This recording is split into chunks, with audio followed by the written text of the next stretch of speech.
how do you approach an MCQ? Wonderful. We're going to start this thing in a lot more detail, because I feel like when people approach MCQs, right, they just treat it as if it's like just talking to a monkey or something. They don't follow any steps. They don't think about it in a systematic way. So what I want is to have a system there for people to think about things. And I don't mean to demean anyone by saying you do MCQs like you talk to monkeys, because I do MCQs like I talk to monkeys, but we can improve. MCQs are not knowledge tests, they are decision making tests.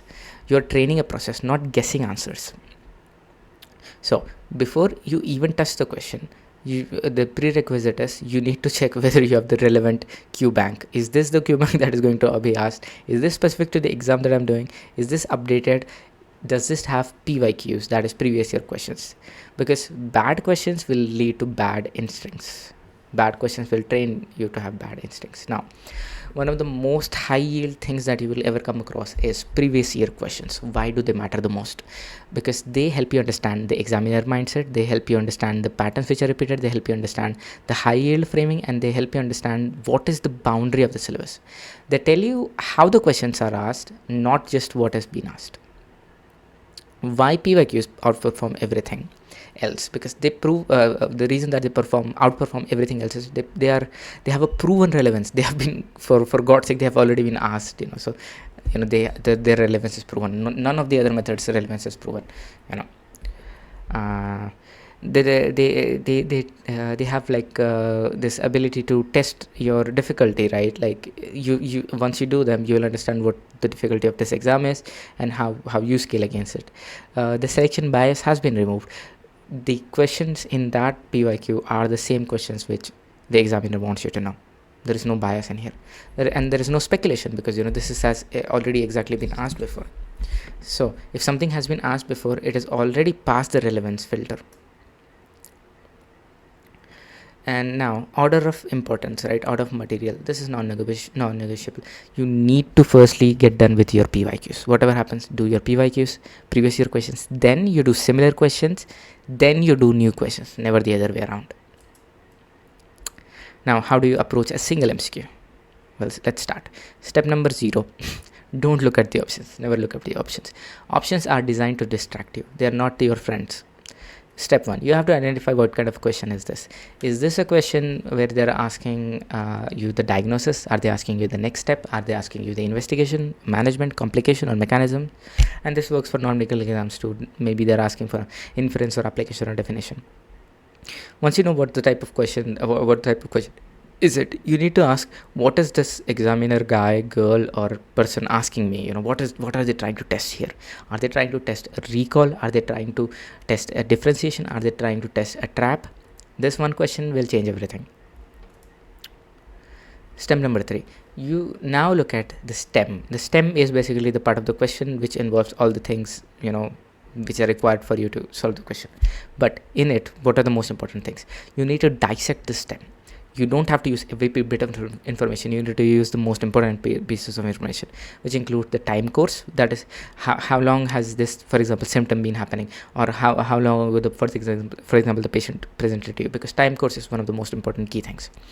And then you need to have a key finding. This is something called as the pathogenomic sign, which we will discuss later. You need to have one abnormality and you need to know one constraint. Why do you need to know one abnormality? Because this one abnormality is going to be the key to solve the MCQ. And then you need to know one constraint. What is that constraint? Maybe we have to be specific about, okay, in this age group, what do we do? If the patient is pregnant, what do we do? In this setting, what do we do? In this resource, what do we do? In this timing, what do we do? If we have limited time, what is the best step? If you have a patient, who's like, for example, who has a heart attack and is also obese, you can't consult them on their obesity unless you solve their heart attack first. Step number 4, you have to find anchoring clues. These clues are going to make your life much easier. So these could be epidemiology. Maybe it's an infectious disease question and you need to know like the location where the person was while they had this infection. Imaging, what does the imaging show you? Lab pattern, is there for example like a cholestatic pattern of liver failure, or for example is it a acute kidney injury, or is it for example pre-renal or post-renal? Keyword, there are going to be some keywords which are going to be very specific, and the context, what is exactly happening. So every good MCQ will have at least one anchor. Your job is to find that anchor. Step number 5, predict before options. Before options, predict the answer, even vaguely. You read the question, you need to predict the answer. You're going to be like, what could be the answer, even vaguely. This forces you to have an active recall. Now we get to the option handling session. Let us handle the options. So we'll do it in passes. Pass number 1, here you need to eliminate the worst option. You look at the option and you'll be like, why would anyone even think that this is the correct option? That kind of option you need to eliminate the first time. Maybe it is about the wrong population, it is about wrong timing, it is a very outdated thing, or it is irrelevant to the topic in the talk. This option should feel obviously wrong. Now we go to the pass 2 option. Pass 2, here we eliminate the close but the wrong option. Here what you can think about is, am I over treating the patient? Am I over investigating? Maybe someone has a back pain. Do you start with do you directly offer them an MRI? Do you start with an X-ray? Partial match, maybe this treatment or maybe this condition has a partial match with what we're thinking about, but examiner doesn't want the partial match, they want the complete match. And priority, as I said, would you first solve an obese person's obesity or their heart failure? And this is where most people fail. Now final 2 options, here you have to compare based on one feature only, one differentiating feature. That feature is going to save you. That feature is going to be the difference between life and death. I'm sorry, I'm being too dramatic. That could be, for example, maybe it could be about timing, it could be about safety, it could be about specificity, or it could be about the guideline alignment. You don't have to compare everything, you have to compare one feature, because that way you will save a bunch of time. Trap detection. Now you're going to be like, is the examiner trying to throw in a trap? Here you can think about, is this option familiar? Is this something that I recently studied? Or does this option feel like emotionally attractive? Or does this option sound smart? The thing is, the most familiar option is often the trap. So you have to make sure that you are not falling into the trap of the examiner. Now, what do you do if you feel stuck? If you feel stuck, you have to pick the option which is more common, which is safer, which is guideline aligned, and which is conservative. Committing to an answer. Do not change your answer without a logical trigger. As I said, you have to trust your instinct. You go there, you look at the question, and you get an answer. Until and unless you get a logical trigger, don't change that answer. What could be that logical trigger? Maybe you missed a clue in the question. You're like, I missed this one point. Or maybe you misread the stem. You were reading the questions too fast, and maybe you misread something. And there is a new reasoning.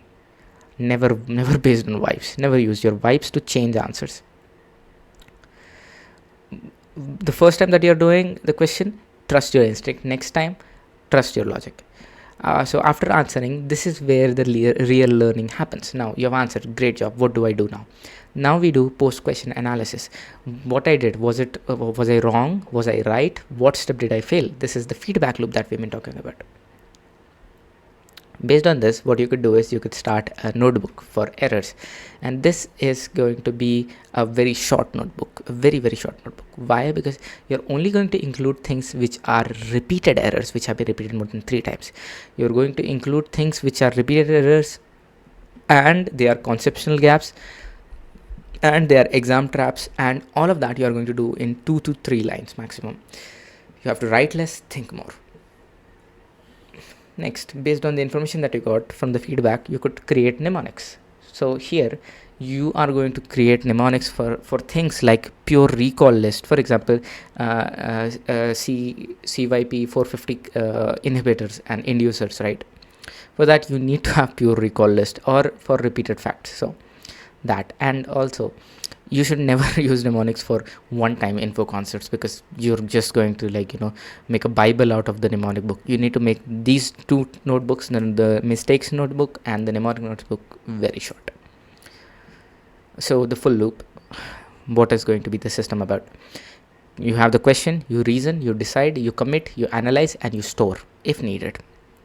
You don't store unless not needed. Never ever spend more than 10 to 20% of your time trying to store the information.